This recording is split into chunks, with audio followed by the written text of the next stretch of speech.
ಇದು ಸಂಖ್ಯೆಗಳನ್ನು ಎಣಿಸುವ ಚಟುವಟಿಕೆ.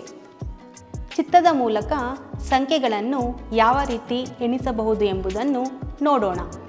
ಚಿತ್ರಗಳನ್ನು ಬಳಸಿಕೊಂಡು ಎಣಿಸುವುದು ಮಕ್ಕಳಿಗೆ ಪ್ರಮಾಣದ ತತ್ವವನ್ನು ಅರ್ಥ ಮಾಡಿಕೊಳ್ಳಲು ಮತ್ತು ಪ್ರಮಾಣವನ್ನು ಸಂಖ್ಯೆಗಳೊಂದಿಗೆ ಸಂಪರ್ಕಿಸಲು ಸಹಾಯ ಮಾಡುತ್ತದೆ. ಈ ಚಟುವಟಿಕೆಗೆ ಬೇಕಾದ ವಸ್ತುಗಳು ಇಲ್ಲಿವೆ. ಎಣಿಕೆಯನ್ನು ಪರಿಚಯಿಸುವಾಗ ಸಂಖ್ಯೆಗಳನ್ನು ಸ್ಪಷ್ಟವಾಗಿ ಹೇಳಿ. ಒಂದು ಸಂಖ್ಯೆಯನ್ನು ತೋರಿಸಿ 1 ಎಂದು ಹೇಳಿ. 1, ಎರಡನೆಯ ಸಂಖ್ಯೆಯನ್ನು ತೋರಿಸಿ 1, 2 ಎಂದು ಹೇಳಿ. 1, 2.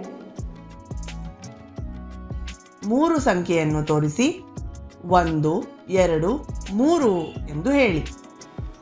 1, 2, 3.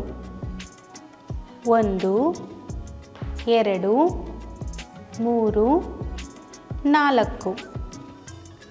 1, 2, 3, 4, 5. ಒಂದನ್ನು ಒಂದರ ಪಕ್ಕ, ಎರಡನ್ನು ಎರಡರ ಪಕ್ಕ ಇತ್ಯಾದಿಯಾಗಿ ಜೋಡಿಸಿ. 1, 1, 1, 2, 2,